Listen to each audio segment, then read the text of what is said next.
বাঙালি খানায় সবাইকে স্বাগত জানাই। আপনারা তো অনেকভাবে নদীর বাচ্চা মাছ রান্না করে খেয়েছেন। একবার আমার মতন করে সহজ পদ্ধতিতে আপনিও শিখে নিতে পারবেন ছোট ছোট টিপস সহ। তবে আজকে আমি এখানে নদীর বাচ্চা মাছের তেল ঝাল রান্না করব। তবে কিভাবে রান্না করলাম চলুন সেটা একবার দেখে নিয়ে যাক ভিডিওর মাধ্যমে। এটা এতটাই সুস্বাদু হয়েছিল, গরম ভাতে খেতে আপনি একবার রান্না করলে বারবার রান্না করবেন। আশা করছি আজকের ভিডিওটি ভালো লাগবে। সকল বন্ধুদের কাছে অনুরোধ করছি সম্পূর্ণ ভিডিওটি দেখার।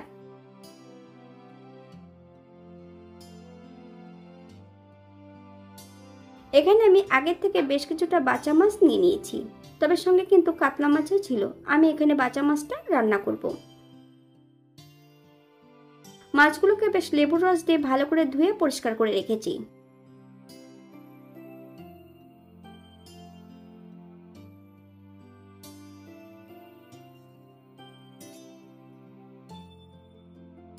এই পর্যায়ে মাছের গায়ে হাফ চামচ লবণ, হাফ চামচ হলুদ গুঁড়ো, বেশ কিছুটা কাঁচা সর্ষের তেল মাছের গায়ে বেশ ভালো করে লাগিয়ে নেব।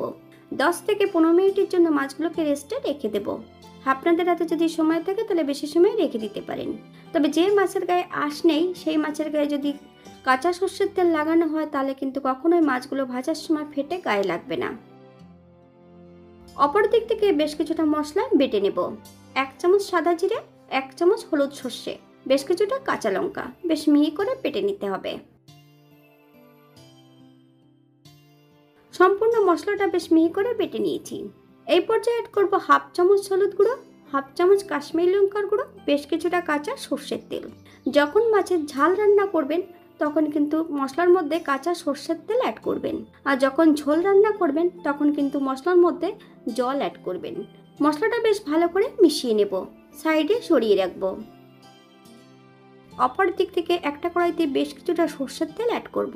তেল গরম হওয়া পর্যন্ত অপেক্ষা করতে হবে। সামান্য একটু লবণ অ্যাড করতে হবে কড়াইতে, নইলে কড়াই নিচটাতে কিন্তু মাছগুলো আটকে যাওয়ার সম্ভাবনা থাকে। এক এক করে সম্পূর্ণ মাছগুলো কড়াইতে অ্যাড করব।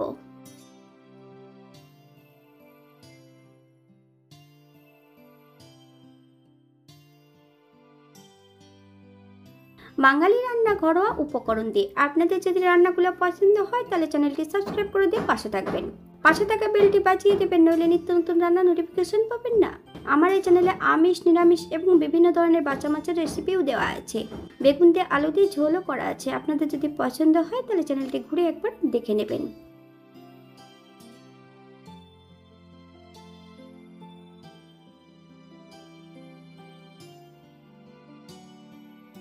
মাছগুলোকে বেশ উল্টিয়ে পাল্টিয়ে ভালো করে ভেজে নেব।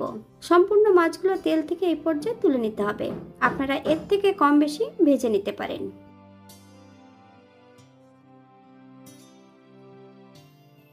একই তেলে রান্না করব। ফোড়নে রেখেছি কালো জিরে,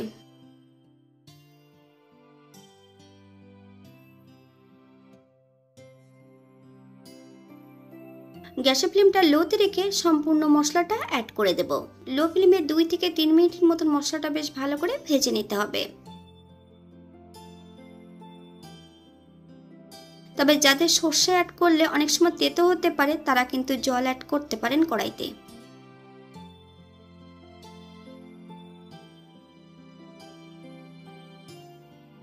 হাফ চামচ লবণ, আপনার স্বাদ অনুসারে লবণটা অ্যাড করবেন।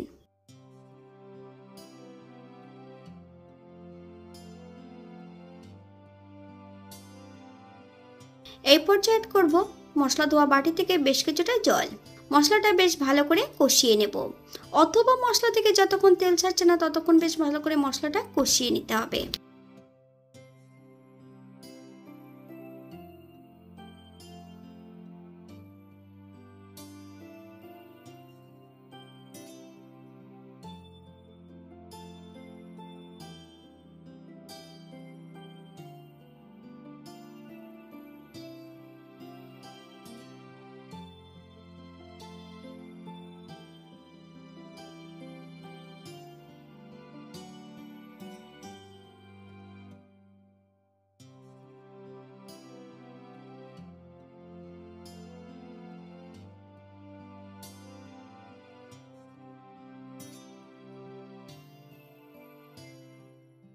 মশলা থেকে তেল ছেড়ে দিয়েছে।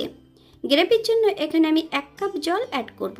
আপনাদের যতটা গ্রেভির প্রয়োজন আপনারা ততটা জল অ্যাড করতে পারেন। হাই ফ্লেমে 3 থেকে 4 মিনিটের মতন বেশ ভালো করে রান্না করে নেব।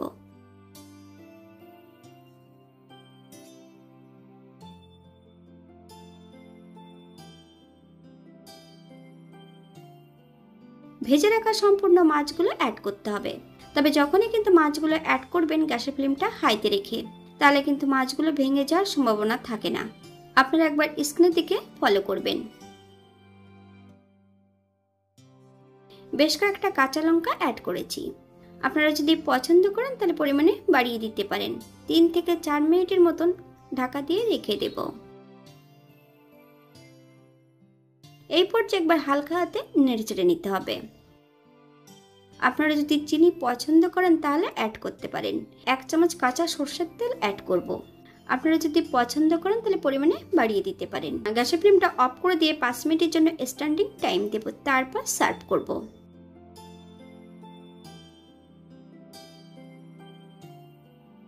এটা দেখতে যেমন ভারী সুন্দর হয়েছিল, এটা গরম ভাতে খেতে কিন্তু অসম্ভব ভালো হয়েছিল। আপনারা বাড়িতে একবার একই পদ্ধতিতে বানিয়ে নেবেন। এখানে যে আমি উপকরণগুলো অ্যাড করেছি আপনারা এর থেকে কম বেশি করে নিতে পারেন। পেঁয়াজ রসুন বা অন্যান্য মশলা যদি পছন্দ করলে অ্যাড করতে পারেন।